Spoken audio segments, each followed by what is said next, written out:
The biggest stablecoin auction in DeFi history is happening right now. And we're talking about a battle worth potentially $220 million in annual revenue. Hyperliquid, the platform that dominates 80% of decentralized perpetual trading, is launching its own stablecoin called USDH. But there's a twist. Instead of building it themselves, they're letting 6 major organizations compete for the right to issue it. And the winner gets decided by a validator vote happening tomorrow, the 14th of September. Teams including Paxos, Ethena, Sky, and others are throwing everything they've got at this opportunity. Because with $5.6 billion in current deposits, this isn't just another stablecoin launch. This could reshape the entire competitive landscape of digital dollars. My name is Guy, and you're watching The Coin Bureau. Now, before we dive in, nothing in this video is financial advice. This is educational content designed to break down what could be one of the most significant developments in DeFi.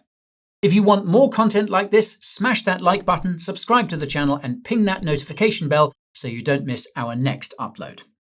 So, let's start with why this matters so much.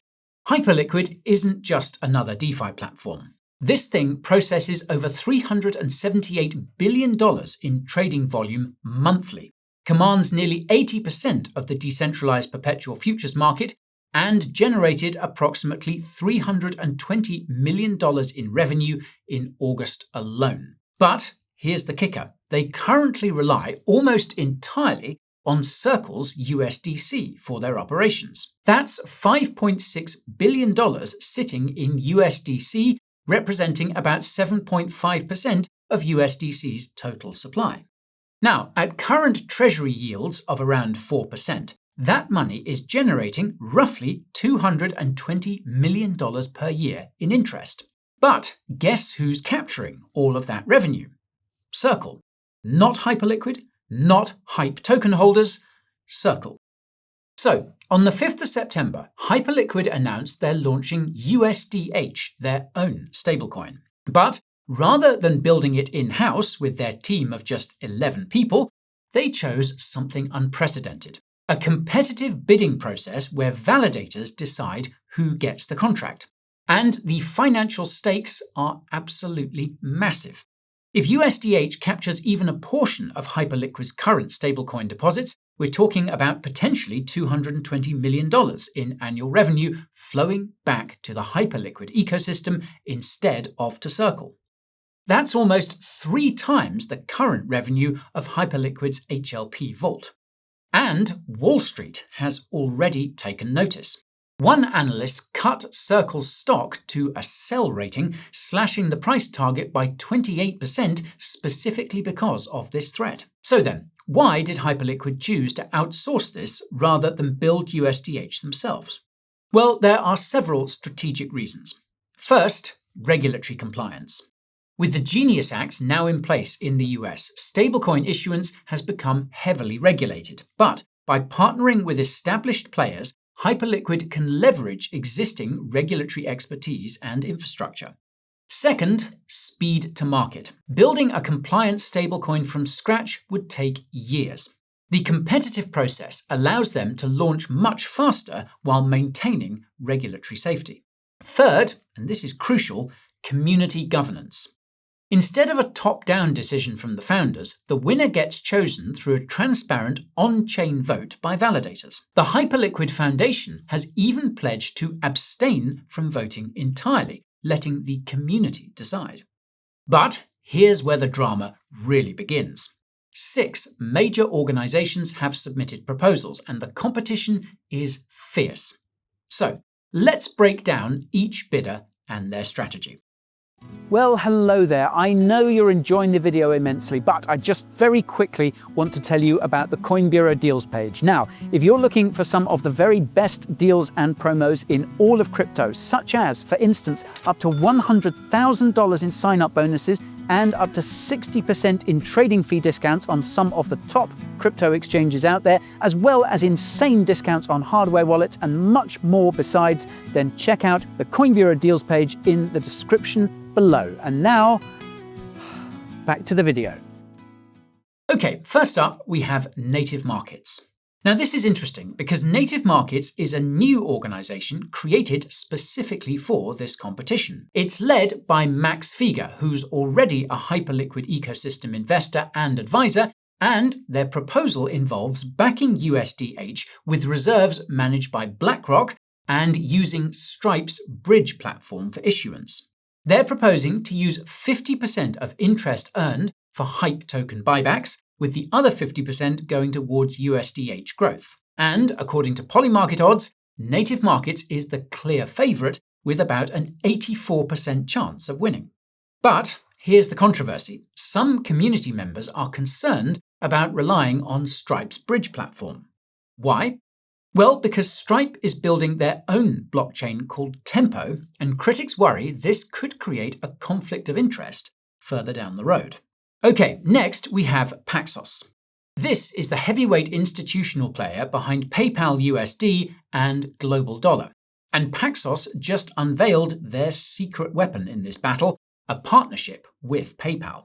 Their updated proposal includes integrating USDH into PayPal and Venmo products, listing Hype on PayPal's platforms, and injecting $20 million in ecosystem incentives. They're offering to direct 95% of interest earned towards Hype buybacks, and with PayPal's 400 million customers and global reach, this could be massive for adoption, if they win. Then there's Ethena Labs, the team behind USDE, which became the world's third largest stablecoin in under 10 months. Ethena's proposal involves backing USDH entirely with their USDTB token, which is backed in turn by BlackRock's Biddle Fund. They're promising 95% of net revenue back to the Hyperliquid community and at least $75 million in ecosystem incentives, potentially growing to $150 million. Plus, they have BlackRock's direct endorsement. Robert Mitchnick, BlackRock's head of digital assets, said they're, quote, excited to enable Ethena's proposal. That is a big name to have in your corner.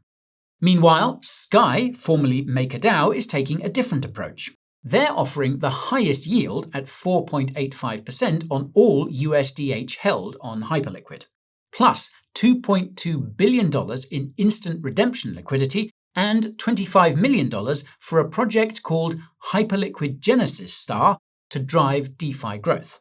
With an $8 billion balance sheet and the first ever credit rating for a DeFi protocol, Sky brings serious institutional credibility and is also a long and well-established name in crypto. Next up, and Agora is assembling what they call a, quote, coalition approach. Led by Nick Van Eck, son of Van Eck CEO Jan Van Eck, they're promising 100% of net revenue to Hype buybacks.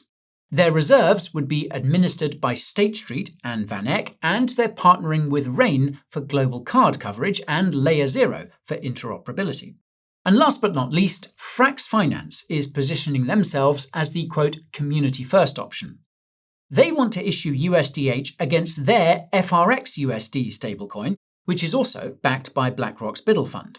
They're offering 100% of treasury yield back to users with zero take rate. But some are questioning whether Frax is as aligned with Hyperliquid as the other bidders.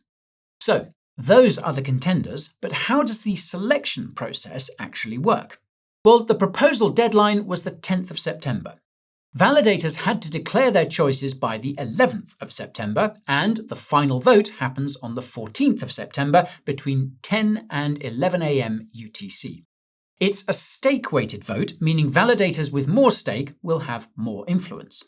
But remember, the Hyperliquid Foundation validators are abstaining completely. This is pure community governance in action. Not everyone is a fan, however, and some critics are calling this, quote, governance theatre. They point out that Native Markets submitted their proposal within an hour of the announcement. Frax followed just 10 hours later. The short 5-day review window also has some questioning how thorough the evaluation can really be. But Alex Svanovic, CEO of on-chain analytics firm Nansen, counters that validators have been deeply engaged with all bidders. According to him, the process is far more competitive than critics suggest. Now, as mentioned earlier, based on current polymarket odds, Native Markets leads with 84%, followed by Paxos at around 8%. But, as we've learned in crypto, folks, anything can happen. Making assumptions at this stage could prove futile. So then, what does this mean for the broader crypto market? Well, Circle certainly isn't taking things lying down. They've announced plans to deploy native USDC and their cross-chain transfer protocol on Hyperliquid. Circle CEO Jeremy Allaire said they intend to, quote, engage the Hype ecosystem in a big way. But the damage is already being felt, as analysts estimate Circle could lose between $150 and $220 million in annual revenue if USDH succeeds. That's roughly 10% of Circle's business. And it's not just about Circle. This could also inspire other DeFi platforms to launch their own stablecoins. We could see dozens of new stablecoins over the next year as platforms realize they're essentially giving away hundreds of millions in revenue to external issuers. The winner of this auction doesn't just get access to $220 million in potential annual revenue. They get to be a part of what could become a fundamental shift in how DeFi platforms approach stablecoin integration. But there are risks too. What happens if the chosen issuer runs into regulatory trouble? What if there are technical issues or security breaches? What if the governance process becomes too political? These are all questions that Hyperliquid's validators need to consider before making their choice. Because, unlike traditional corporate decisions, this choice gets made in public with all the scrutiny that comes with it. There's also the broader question of whether this model is sustainable. Can community governance really make complex business decisions better than traditional management? Well, we're about to find out. Anyway, regardless of who wins, one thing is clear. The stablecoin wars are heating up. We're moving from a world dominated by two players, Tether and Circle, to one where every major DeFi platform wants their own monetary system. And the implications of this go far beyond just Hyperliquid. This could reshape how value flows through the entire DeFi ecosystem. So folks, make sure you're paying attention tomorrow, because the outcome of this vote could determine the future of decentralized stablecoins. No biggie then, eh? And if you want to stay up to date with all the latest developments in the stablecoin wars, make sure you're subscribed to the channel. We'll be covering the results of the vote and analysing what it means for the broader crypto market. And if you're curious about how stablecoins are disrupting traditional banking, then check out our video on that topic right over here. Okay, thank you for watching, and I'll see you in the next one. This is Guy, signing off.